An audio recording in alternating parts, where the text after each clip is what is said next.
Nobody can shame you. You allow people's thoughts and reactions and words to trigger a thought about you. And that thought then creates a feeling, and you assign meaning to what they're saying.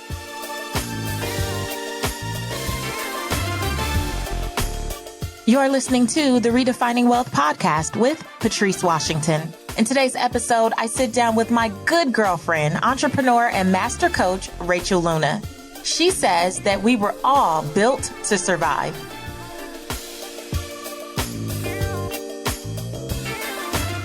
Hey there, this is Patrice Washington from patricewashington.com, where we chase purpose, not money. Welcome back to my purpose chasers and my OG listeners. I am so excited because of all the feedback you've been giving this month about this Powerful Woman series. It has been phenomenal. We kicked off with Maddie James, and then last week we talked to Sarita Mabin about asking for what you want. And now we are closing up with my good girlfriend, Rachel Luna, who is reminding us that we are built to survive. But she is a confidence coach. And honey, she got me together during this interview, okay? Thank goodness I am coachable. If you know you are coachable, then this is the episode for you to listen to. Now listen, if you are new to Redefining Wealth, welcome. I am so excited to have you here. Here's what you should know. We are a community that believes that wealth is more than money and material possessions. We believe here that wealth is all about well-being. And so we live our lives based on these 6 foundational pillars. And I want to invite you to go back in your podcast app all the way to the beginning and get those pillars down, understand what they are, start to incorporate them, and keep coming back week after week. Go ahead and subscribe, because once you hear this interview, you want to stay around. You're going to want more of this. Go ahead and subscribe. And for my OG listeners and purpose chasers, make sure that you're still rating and reviewing, because all of that really, really does help. And it is a great way for you to support the podcast. Now, another way to also support the podcast, if you are a small business owner or a solopreneur, then we have some highlight opportunities for you. That means that coming up really soon, we've been taking applications, but I want to use the podcast as a platform to amplify your message.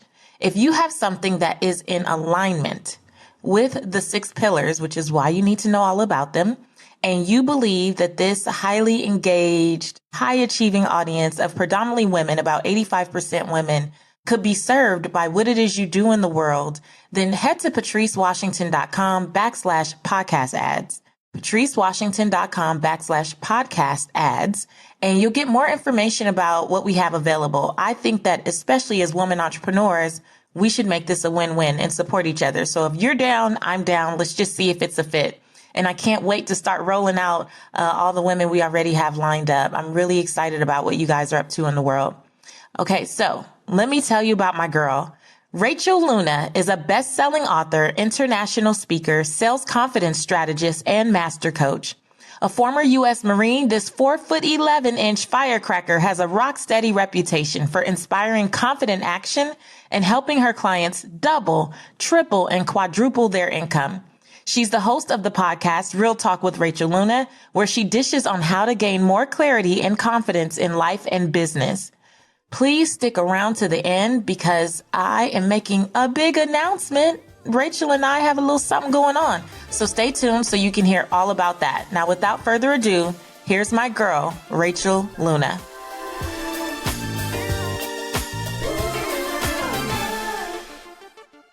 Welcome to the Redefining Wealth podcast, Rachel. Hello, hello. Oh, Lord, here she goes. This is why you can't bring your friends in real life on stuff, because they cut up before you can even start recording. You said be the real full Racheliest Rachel you can be. Don't ask me to be me and then get mad when I'm me. Like, I don't know what you were thinking. I'm not mad at all. I just know that I surveyed my community about how long these episodes should be. And we kind of went for like 40 to 45 minutes. And I'm already like, that's probably not going to happen with Rachel, but we shall do our best. We will do our absolute best.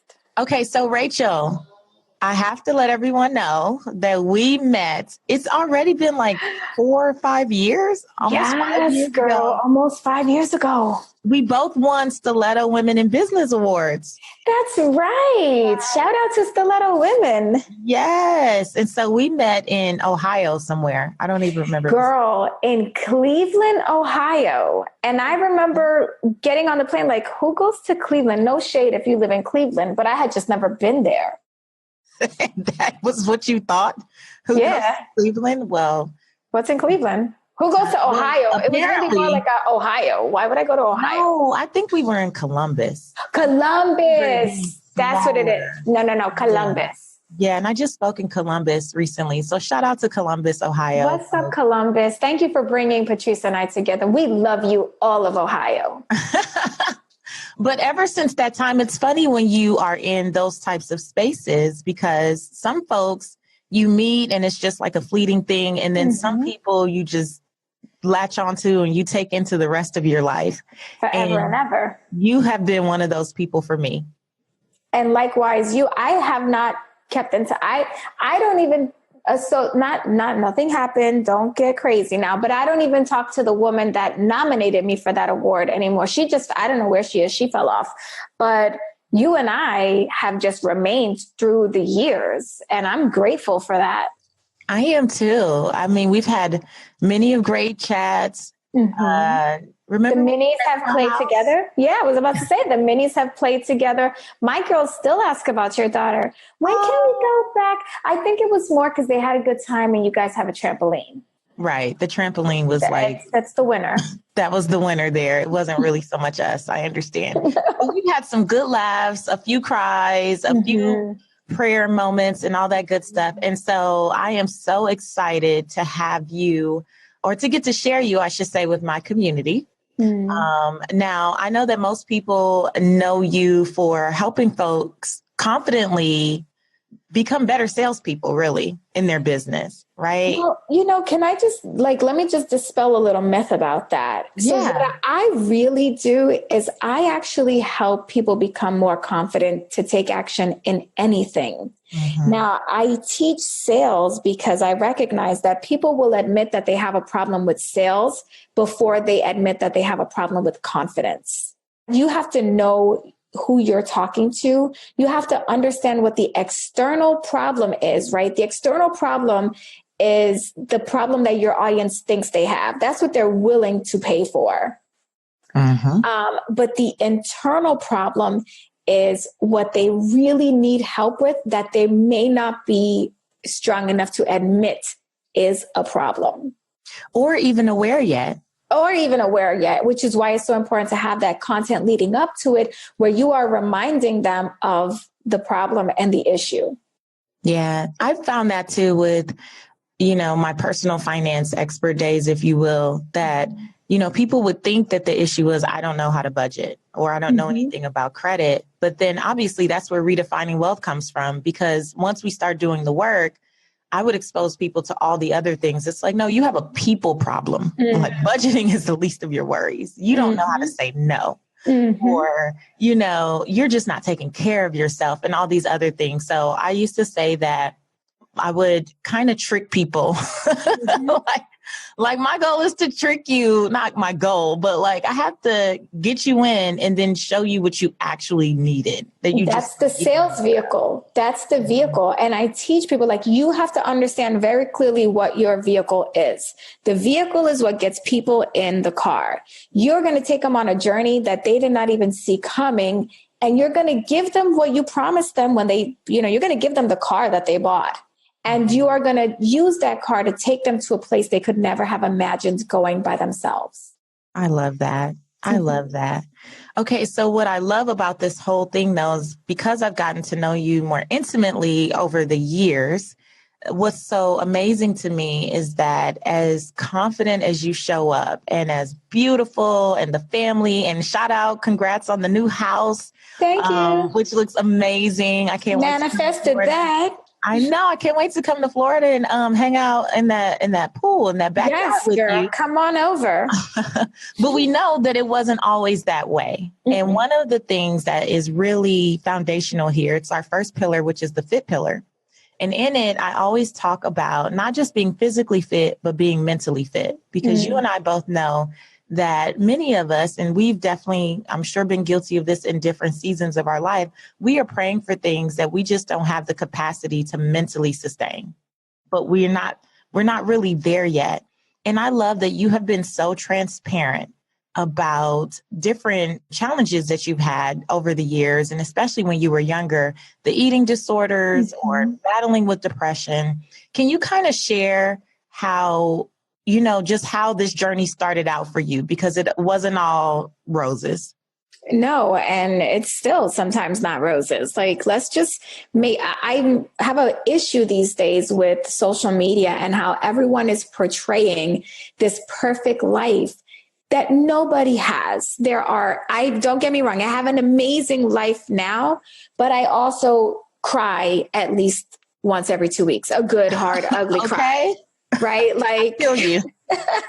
It's just part of the game, and you got to be okay with that. But no, I had a really rough time in life in general. It always felt like just as soon as I was recovering from one thing, something else would come. My biological mom died when I was 3 of AIDS. My father had AIDS, and he was an alcoholic. Then I became an alcoholic. I had all these eating disorders. When I was strong enough to be anorexic, I didn't eat for, weeks at a time. When I couldn't control myself, I was bulimic, and I would stuff my face and then, make myself throw up. And I was on 3 different antidepressants, like one upper, one downer, one keep you in between. And I remember feeling like a mess, just a mess, but I was a very high functioning mess. And I feel like there's someone out there listening who is also a very high functioning mess, where to the outside world, you look like you have it all together. And I remember people congratulating me and always praising me, like, you're so strong. You've been through so much. You're so strong. And they just did not know what was happening when the doors were closed. And even in my own marriage, like, my husband had no idea when I had a relapse with depression, how depressed I was, where I would cry in the bathroom or cry in my closet with a towel in my mouth so that nobody could hear me. But I would literally be screaming into the towel. And that level of pain is palpable. You feel that level of pain in every cell of your body. But even before I got married, I remember going through, oh my gosh, it's not embarrassing, but at the time it was embarrassing. I had found out that my on again, off again boyfriend of 3 years was happily married. And like, I had been planning a life with this guy. We were going to move to Japan and have these kids and whatever. And like, oh, just kidding. He's married. And at the time I was still in the Marine Corps, and I was a little overweight. And I remember one of my commanders saying to one of my COs saying, I would rank you higher on the Christmas tree. Christmas tree was like this grade scale that we would get. And the higher you were on the Christmas tree, the better Marine it indicated you were. And so he said, I would rate you higher if you lost 10 to 15 pounds because you don't look good in uniform. And I remember thinking to myself, like, you sexist. And I said to him, sir, I am below my height weight minimum. He said, yeah, but you don't look it. And it was painful because like you're constantly being reminded that you have to look apart. It doesn't matter that you can do all the things that meet the requirements. If you don't look the part, then people automatically assume you don't have the skills and the talents and the capabilities, is what he made me feel in that moment, or the meaning that I assigned to that conversation. I was also over $40,000 in debt. So now think about this. I'm heartbroken, I'm fat, and I'm broke. I mean, my life, it felt like my life was over, but I knew better. I knew that God had not led me all the way there to just leave me hanging. And I also knew that even though I had already been through depression before and I was starting to feel depressed again, I had been delivered from using drugs, mental illness drugs, like depression drugs. And by the way, if you need to take those, I'm not knocking you. Do whatever is best for you and whatever care plan you've worked out with your provider. I just know that there was a moment in time where I decided I am not going to rely on this. I know that God can pull me through this. So I had extreme faith in what I could do if I put my faith and trust in the Lord. So I hired a life coach to get it together. And I remember working with her and she said, you would be a phenomenal life coach. Excuse me. And I said, girl, bye. What are you talking about? Right. Who's going to listen to me? I'm overweight. I'm in debt. Like my boyfriend is married and, he wasn't my boyfriend, but it was still fresh. And she said something I'll never forget. She said, but there's something that's so magnetic about you. And when you overcome this, people are going to ask you how you did it, and they're going to want you to help them do the same. And I remembered hearing that like your mess could be your message and, your test would be your testimony. And so right then and there, I realized like, yep, every single thing that has happened in my life has happened for me so that I can help somebody else. And I've always been a natural life coach. I've always been the one that people come to. And also, there's a difference between a coach and a consultant. And I want to make sure you understand the distinction, and a mentor, right? So a coach's job is to ask the powerful questions and to provide guidance. A consultant gives you advice. A mentor gives you advice. And so if you're thinking about becoming a life coach, right now, the life coach profession is not regulated. So technically anybody can wake up and be like, I'm a life coach. I don't recommend you do that because I think that when you do that, you are playing a very dangerous game. I think that you should spend some time and invest in getting certified through the International Coach Federation policy. Mm-hmm. Because they're going to teach you how to ask powerful questions. They're going to teach you how to listen. They're going to show you how to lead someone without influencing your own ideals on them. And that's very important. So I did the work myself. I lost all the weight. I weigh less now than before I got married and had kids.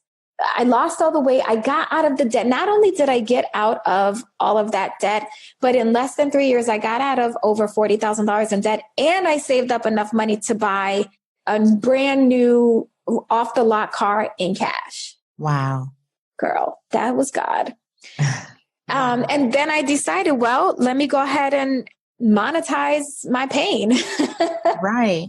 But most of us really do find our purpose in the midst of these problems and pain, right? Mm-hmm. Like, I really don't believe, like I always say here, that any of the things that we've experienced were just happening to us. They truly were happening for us. Mm-hmm. And I believe so we could really explore, like what it really takes to see ourselves get to another side of something. Like, because if it was so easy, there would be no reason to go deeper.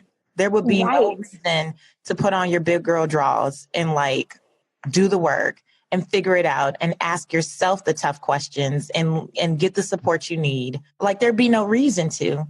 And without those tough times, where would you be? I have to say, because you already mentioned that you're a woman of faith. Mm-hmm. And so one of the things that this community struggles with from time to time, based on what I read in my DMs and the emails that I receive, is knowing when you need to just stop and wait on the Lord versus investing in the help of a life coach or going to therapy or getting the practical, tangible support that you need. Mm-hmm. How did you figure out how to incorporate a mix of both? Well, first of all, I believe in actively waiting. I don't necessarily. Yes, wait on the Lord. That is biblical. But that doesn't mean wait and do nothing while you're waiting on the Lord. No, wait on the Lord and pray. Wait on the Lord and journal. Wait on the Lord and try something. Because listen, when God is really saying like, hold on, you are operating out of order, He'll shut that down. Mm-hmm. And now sometimes He doesn't, because there's free will.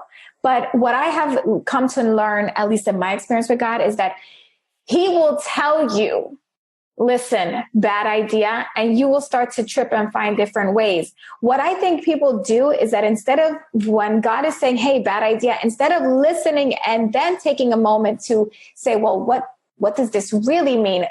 Do you want me to stop, Lord? Or are you testing my faith?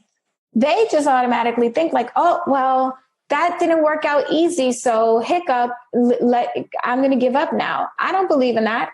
I think God tests our faith from time to time. Why do you think that when Peter stepped out of the boat on faith, he could see the wind coming? First of all, how you see wind, okay, that's a whole other level. But why would God send wind when Peter was out there walking on the water? It was a test. And so you have to be willing to pass the test. And I don't think a lot of us are willing to pass the test. A lot of us think that just the fact that we showed up to take the test was the challenge enough. And so we should just automatically access granted, pass me to the next level. No. I don't know if I answered the question correctly there, but I went off on a tangent. Waiting on I just believe in taking action, and I really listen to God. And sometimes I hear God say one thing and I still do whatever I want. And I notice that sometimes when I do whatever I want, even though he already told me not to do that, he just lets me because he's a gentleman, and that's called free will. Mm-hmm. Long story short is the more you know God, the more you'll know his voice, the more you know the word. I completely agree with you, though, about feeling like, well, I see a test was placed in front of me, and the acknowledgement of that means like something. I don't know, but not actually going through and being willing to pass the test. Mm-hmm. And it's not past. It's not go past it. It's not try to go around it. It's not try to, get up from the table and act like it's not there and you don't have to address it. It's literally doing the work, studying, showing yourself approved to pass, PASS, the test. And many of us are not willing to do the work, but we want the reward of what's on the other side of passing the test. Girl, say that again. I was so frustrated this morning. I can't really remember what set me off, but it's just so interesting how so many people will say, well, I want this, I want this, I want this. I want the result, but I don't want to do the work. That's all of us. We all want everything without having to do something for it. Duh. I'll take free. If somebody just wants to drop $1 million on my front door, I will take it. However, I also recognize that work is involved, but I think that people get confused with what work means. And they automatically assume that because the word work is involved, that it's going to be hard and laborious and it's going to beat them down. I don't know about you, Patrice, but I have spent many a day working a 16 or 18-hour day and feeling refreshed afterwards. Yes. Yes. Because I was doing what I love. Lift yourself up from your desk or your seat or whatever. Yes, and mad about it. You're like, ma'am, 15 hours have gone by. Like, knock it off. You like, you need to get up and move on. But, that's a whole nother thing, because I know that you can identify with this as a coach. Back to people just not wanting to do the work to pass the test. Is you run masterminds and coaching programs and all this stuff. And I think one of the most frustrating things is reading an intake questionnaire, for example, or doing a breakthrough call with someone, and they have this laundry list of things that they want to get accomplished. And then you allow them in the group and they don't want to do the work. Like there's an excuse every step of the way. I don't know how you handle this, but I most recently have just started like refunding people where we are. Like, because I want to actually help people create a transformation in their life. And you being lazy and unwilling to do the work and feeling that you signed up was like, oh, well, I showed up for the test. It's like showing up for the SAT, sitting here in a classroom of others taking the test, and you just sitting there looking at them. Tom, I really want to get into Harvard and Princeton, but you're not doing anything. Like, ma'am, I would rather send you home, put your little stuff in your backpack, call your mama, come get your ride, and go on. But you're better than me, because I will send you home, but I'm not sending you home with what you came with. Wow. You don't get to come into my program and take up a space that someone else wanted and not do the work and then get your money back. I don't think so. No, I mean for where you are, meaning like not if you paid half and half, like I don't care about your other half, just go like that. Oh, yeah. No backtracking. No. Because, you said refund. So we got to be not refund. No, yes, I'll just cut you off. Like, obviously you don't want to do this. And here you go. But actually, to be honest with you, some of my programs is whether you're going to continue or not. If you're not going to participate and I don't feel this is a good fit, you're out and I still keep your money. You know why? Because when you put that option in front, sometimes you have to give people no option but to sink or swim. Yeah. And so when I tell them, you don't have to be part of the program, but I will continue to run your card every 30 days as scheduled per our contracted agreement. All of a sudden, they seem to show up. Had to have this conversation the other day with a client. She's like, I'm just ready to quit. I said, well, I don't allow quit. Like, quitting is not an option with me. You can quit, but you will still be paying for the next 5 months. So do you want to keep going and actually get a return on your investment? Or do you just want to give me money for the next 5 months for nothing? That's good. I definitely have to. I thank you so much for sharing that. Like, that is really a great point, because it's not so much about, there's a difference for me between people who are genuinely having a challenge and just pep talk, and people who literally don't want to really pass the test. Yes. Like they are comfortable being stuck. Like they are comfortable. It's just like what you talked about when that CO told you about your weight and you're like, oh my gosh, and I'm heartbroken and I'm in debt and I have all these things going on. It's like, it would have been very easy for you to just sit in that, Rachel. Oh, it could. Like, especially with the background that you have, like, oh my gosh, it would have been people would have given you passes for doing nothing. They would have been like, that girl, her mama died when she was 3. And she has siblings that she's separated from. Like, they could have made up so many different explanations. But they did, Patrice. They did. People did that for me my whole life. I was in therapy since I can remember because of the trauma that I had sustained. And every therapist up until I was about 23 pacified me. None of them helped me have breakthrough. They all just kept me as, a bankable hour. They let me cry. They let me live in my excuses. And one brave therapist said, you are not a victim, but you keep living like you're one. And that's not how I work. And I remember walking out of that office angry. I'm never going back to her. Who does she think she is? She doesn't know all the things. But then I went back the next week because I was going to tell her about herself. And she was just like, I'm glad you're back. I didn't think you were going to come back. Wow. You don't seem like the type of person that would come back. And she just like, because she challenged me. She basically said that I was right in all of my fears. I was right. I wasn't good enough. I was right. I was never going to make it. And I did not want to be right. And so I had to have that. Man, that woman changed my life. I can't remember her name, but I see her face. I can remember her office. And I only worked with her for a very short time because then I got transferred to another state. But she changed my life. And here's the point I want to make to you and to anybody that's listening, that's working with clients or even, people that they care about. Don't be afraid to go before you cut someone off. Go in on them. Hurt their feelings, offend them, because you're either going to offend them to have a breakthrough or you're going to offend them to do what they were going to do regardless. So it doesn't even matter. Thank you for that. That is that is really good. And I'm truly going to incorporate that. And I love that because my goal is not to allow my clients to live in their excuses. And it really, the clients that I've been more comfortable with, I feel, I'm like, look, now, I love you, but here we go. And I go in and they know. They already know what it is.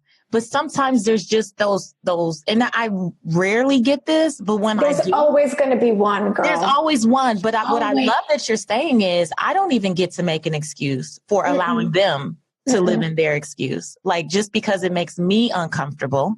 And because most of the time it's not even about me being uncomfortable. It's about me not wanting them to poison the group dynamic. Yeah. And I do see how it could raise it can just raise the energy of everyone in the group by doing what you're saying and going in on that person, obviously not in the group, but like going in that person and really helping them hopefully see what's possible if they will just like freaking sit down and take the test. I go in on them in the group. I go in on them in the group. Ooh. I do. As a matter of fact, this just happened. And I was writing about this in my book, Girl Confident, y'all. Okay, Patrice, you know how long it's taken me to get this book done. But anyway, I was just writing about this because this happened recently at an event. I had a small mastermind. There were 12 women. And I had this client that I've worked with before who she just wants to hold on to her stories. Yeah. And you cannot work with me and hold on to your stories and expect me to just be there like everything is everything. And what really drives me crazy is if I've already coached you around something and you keep coming back with the same mess, you get two. And on the third, you get called out. And if you get embarrassed, that's your own fault because you knew better than to come into my house with the same baggage that I told you to go take out and put in the trash can. Right. So she came into the group and she was crying and she was going through all these things. And I was with her. I was in it with her in her pain. And she felt like a victim because her mom, some things had happened to her and her mom did not realize that she had been hurt that way. Mm-hmm. And she made it mean that her mom didn't care. I said, but how did she know? I said, do you think she should have known? She's like, I would have known. I would have known if my kids, I said, no, you wouldn't have. You know how I know? Because some things happened to me when I was a kid. My godmother raised me and I call her my mom. I said that my mom didn't know and they were happening right in her own home. So how could she know? Did you ever tell her? And she was like, no. I said, is she a mind reader? She's like, no. And I was like, okay, then we're too often we're expecting people to know how we feel and know what we want because they should just know. I don't stop expecting people to be mind readers. So I tell her this, she's crying. The tears are running down her chin. So I bring her a box of tissue. And I put the tissue right in front of her and we continue on with the session and she does not grab a tissue to wipe her face. And all of a sudden I realize this girl wants to be a victim. She wants us to feel sorry for her. She wants people to pity her. Not on my watch. You cannot. I'm just going to tell you right now, I'm not the coach for everybody, but I am the coach for the individual who wants a breakthrough that will remain broken. So I look at her and I said, wipe your face. I just put a full box of Puffs Plus, the good stuff, in your face. And you are still sitting here, tears rolling all the way down to your chin because you want us to see you as a victim. You want us to feel bad for you. You want us to feel pity for you. And I feel none of those things for you. In fact, I'm angry with you right now. Because I gave you an opportunity to take back your power and to do something for yourself, and you squandered that opportunity. How many other areas in your life are you being given opportunities to step up and take control and be empowered with the resources available, but you want to stay stuck in this story and you want everybody to see you as a victim? So every single opportunity, everything that you want is passing you by because you won't grab a tissue. Woo! Let me tell you. It was tense. You could hear a pin drop. The mice in the room shut up. And then I told her, I said, look, I am here because I want you to have victory, but you can't be a victim and victorious at the same time. Amen. You can be a victim in certain moments and you can be victorious in others, but you can't be both at the same time. And the thing is that she wants to be a coach. I was like, you especially cannot lead the charge if you are wounded. So wipe your face. We're going to take a break. When you walk out that door, go wash your face, come back in here and be the woman that I know you can be. Because you have power. You have authority. You just haven't claimed it. Let me tell you, she came back. She looked like a whole different person. The whole time before, her hair had been in her face. She didn't want anybody to see. She came back, homegirl had that tight bun slicked back. Yes. Her fresh face, lipstick, chapstick on, everything. I said, now there is a woman that I would let lead me into battle. Come on. You just got to do it sometimes. You got to hurt some feelings sometimes. I don't care if I hurt your feeling, if it means that you're going to have a breakthrough. You don't even have to like me. I just want to make sure that you go out and become the person that God created you to be. That is so good, Rach. That is so good. Oh my gosh. Thanks, friend. That was real. Nailed it. Yeah, like felt that in my spirit. Like, and I am so convicted. And that's what I love about sisterhood. And I love about being around powerful women like you, because it calls me to a greater game. Like you just made me want to serve my community so much more and so much more fearlessly. Not living in the like, okay, so let me pull you to the side. No, because I'm sure that the other 11 women saw different spots in their life where they allowed the same type of behavior in some form or fashion. Yes. And it was a breakthrough for everyone. It absolutely was. Of a mastermind community and being able to have those experiences in the space with everyone there. And I appreciate you for being that example for me. I wanted to talk about one more thing in particular with you. Actually, I have like 19 more things. Okay, but I'll try to keep it down. So one thing in particular is that you have talked about before openly sometimes your resentment of being a mompreneur. Oh, yeah. And girl, I know that so many women in my community will just identify with this piece of the conversation because the struggle is real. It's so real. The struggle is real. I don't like the word mompreneur.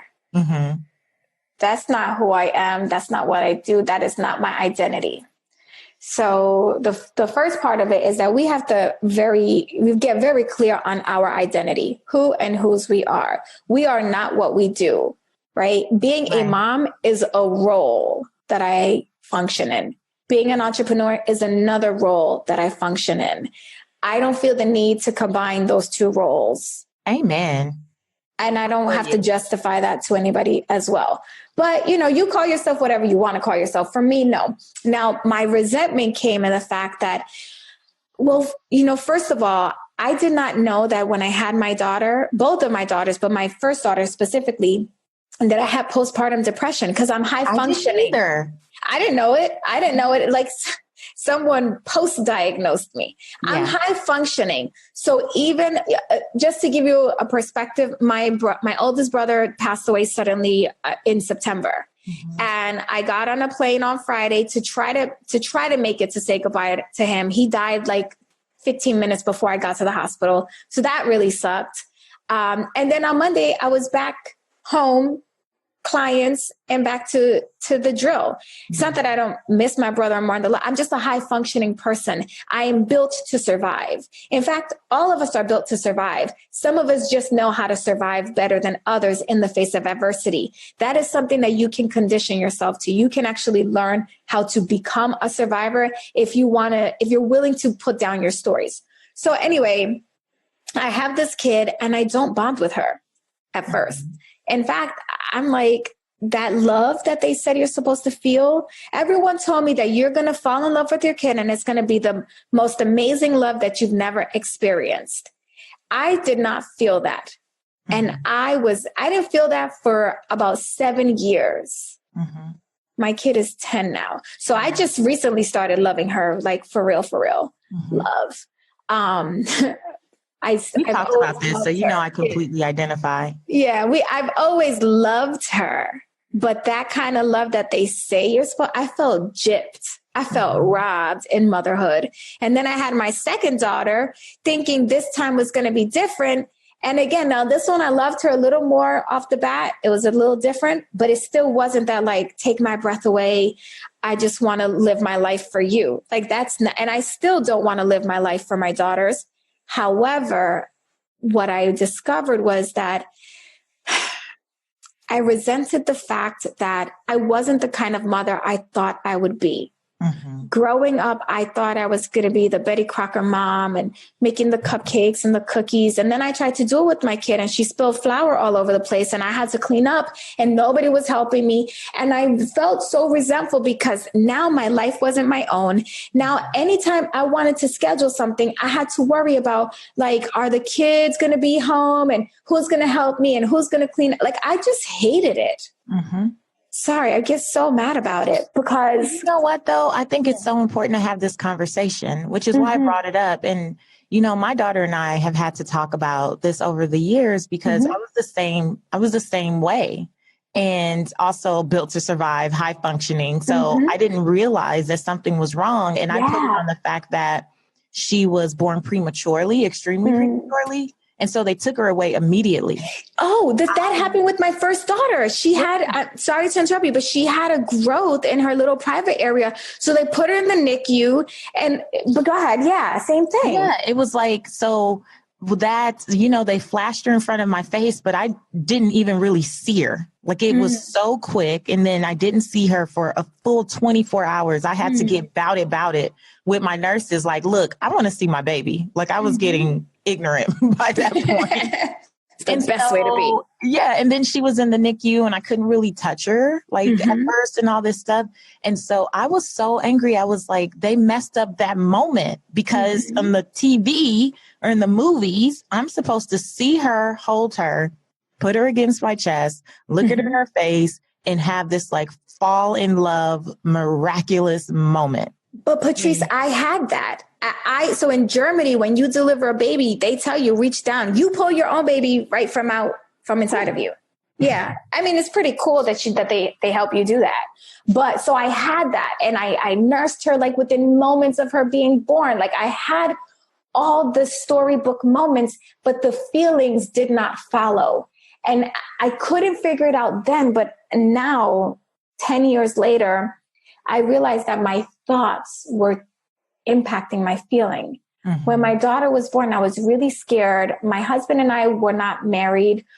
I didn't know if he was going to marry me because, we were really just supposed to be a fling. I didn't want to get married just because we had the kid. Like there was so much uncertainty. And I actually, when I found out I was pregnant, I didn't even want to be pregnant. Like it was just all the things. And so now I had this new level of responsibility. And so all these feelings of like, I feel alone. Nobody understands this. Everyone said it was going to feel one way. It doesn't feel that way. And then fast forward, my husband and I did get married for the right reasons, not for the kid, but because we loved each other. And then we had another kid. And then I still felt lonely. I still felt like nobody got me because all the other mothers around me, Patrice, were those like stay-at-home Betty Crocker moms, and they were judging me for being an entrepreneur and minimizing what I did as an entrepreneur. And one mom was like, I do everything for I couldn't even imagine working. Like, you're missing. Wait, but here's my favorite, Rachel, because everyone knows that I travel, quite a bit. It would be like, how can you be away from her for more than a couple hours? Like I miss her when she's at school. I miss my kid. No one has ever taken her anywhere, like all this stuff. And I'm like, okay, listen, as much as I was called to be her mother, I am still called to be all these other things that God created me to be. And so, me going to be the money maven somewhere does not take away from the fact that I'm Reagan's mother. Like this is, you're not about to shame me. No. But I will say in those first few years, I did feel ashamed. I did feel like, okay, well, what's wrong with me? And I didn't grow up in a very affectionate household. And my daughter is actually extremely affectionate. And so, it took several years. And as she got older, I would have to tell her, mommy didn't grow up like that, because I would find myself sometimes flinching when she would come in to like kiss me on my mouth. I would kind of back up. And I finally had to just have a talk with her. And so she's grown up understanding, like, my mom and grandma didn't hug me like that. We weren't a very affectionate family. It's like you in your place, I'm in my place. Everyone just hold the line for where you are, for where you're sitting. And that's just how I grew up. So I just was not even aware, of things, because in my mind, I knew that I wasn't getting that type of affection.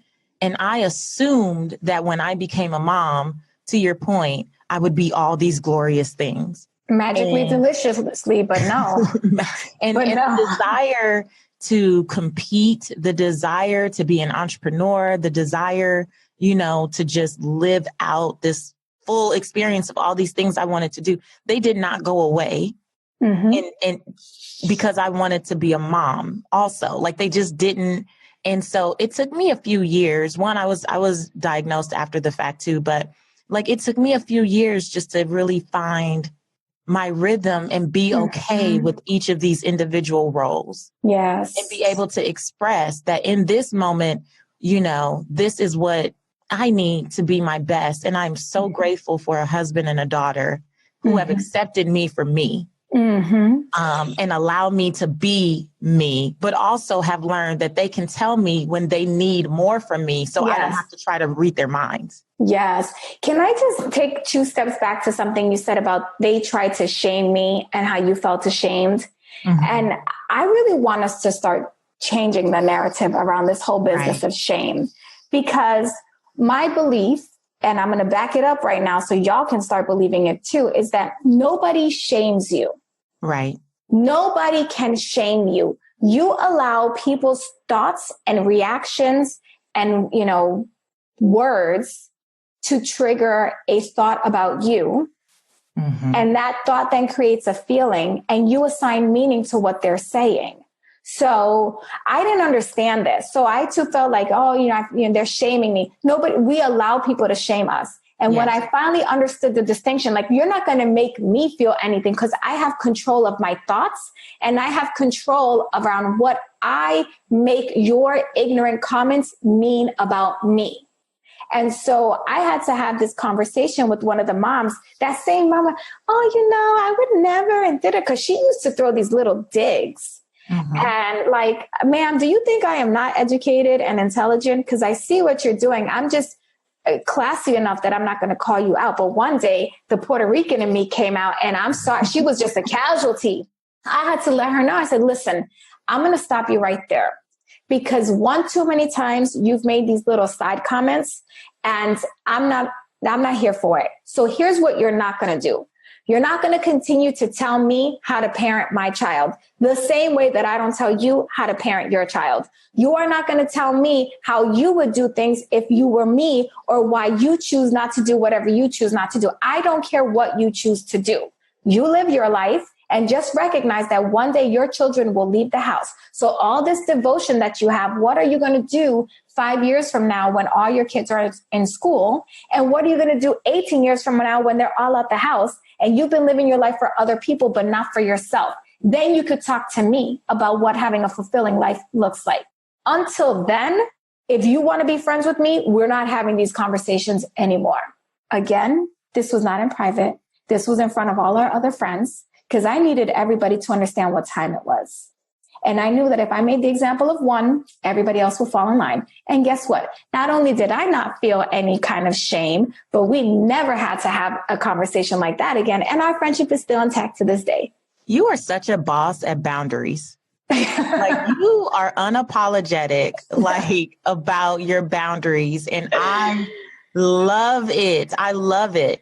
And absolutely, you know, even now that Reagan is in 6th grade and we're a totally different school and have moved across the state and all that, I have found myself in those same conversations, and I've been much more unapologetic, because I'm like, this is not a reflection of me. Like, I'm doing my thing and my family is good. So your opinion of me is your opinion, and have at it. But for those of you who are listening who may be new moms or newer to this conversation and it irks the heck out of you, I understand. Like, I have been there. We have been there. We've been there. And I understand how you feel in those moments. And man, I wish I had the words that Rachel had 7 years ago, because it would have saved me from being in my story. It would have saved me from not wanting to, like, even be in certain circles, you know, in the schools where moms kind of click up. Yep. I just start going and sitting by myself. Like, I'm not about to fool with you guys. Let me I call them the hens, the hen club. Because they get in that little circle, clack, clack, clack, clack, clack, clack. But I feel like there might be someone listening who is not as outspoken as I am. And so I just want to offer this up to you. You don't have to come out of your face with people the way that I do. That's just who I am. But you can have the conversation and say, you know, friend, colleague, so-and-so, thank you for sharing your opinion. I just want you to know that when you say things like that to me, it does not really feel like a productive conversation.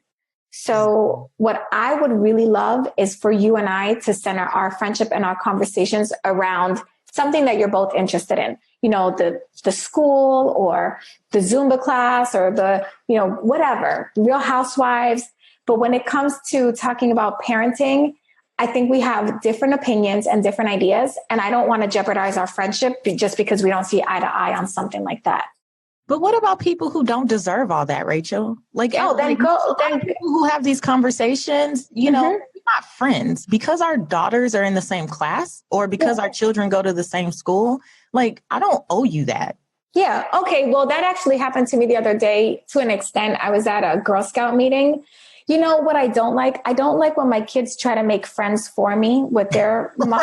You know what I'm talking about? Yes. But at that age was like, could you call such and such mom? And could you? No, I'm good. Thank you. I'm not calling such and such as mom. I don't need another friend. I actually do want friends, but I don't need you picking out my friends because they don't pick them good. Oh my God. I called one of the moms and I was just like, I don't know. I just couldn't with that mom. But anyway, so they began to, the one woman that was talking, she had the worst money mindset. And everything that we spoke about kept going back to money. And I just finally had to say, I said, girl, you need to read some money mindset books if we're going to be talking about money, because I can't surround myself with people that feel the way that you feel about money. It's toxic. You're going to stay broke with that line of thinking. So let's just change the subject because I don't want to come out at you. I just let people know, like, we can't talk about this because I'm going to offend you.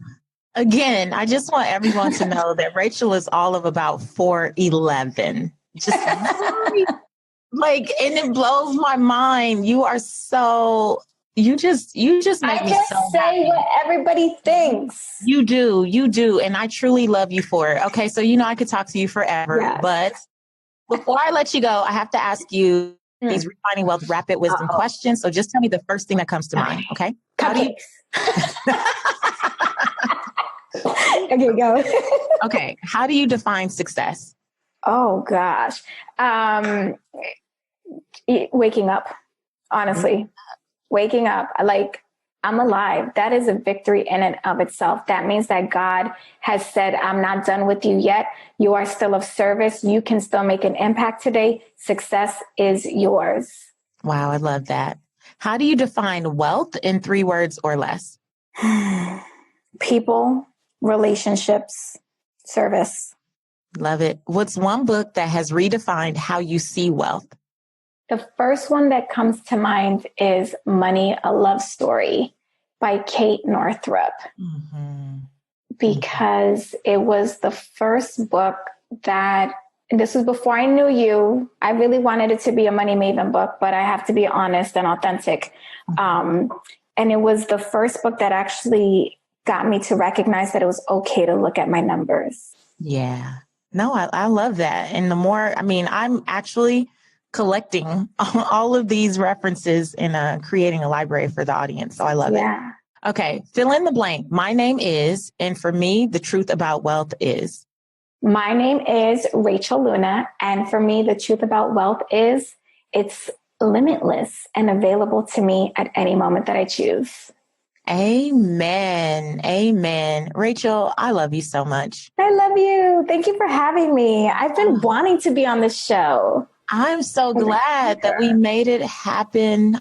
This conversation is so powerful, and I know it's going to be a blessing to so many. And thank you for always being so unapologetic and so bold and so just all of your itty bitty little 4'11" self. I just love you to pieces, and I'm so grateful that God put us together, and I mean that. Thank you. I love you too, hon. I appreciate being here.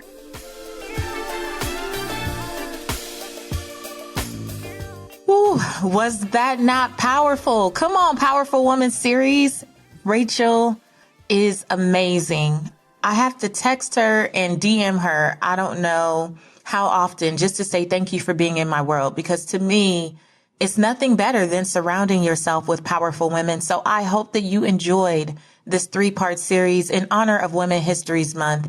I just wanted to take a look at some of the women who are making history right around us every day, just by how they show up, just by the responsibility they take for who they are in the world and the ability to ask for what they want and to be bold about setting boundaries.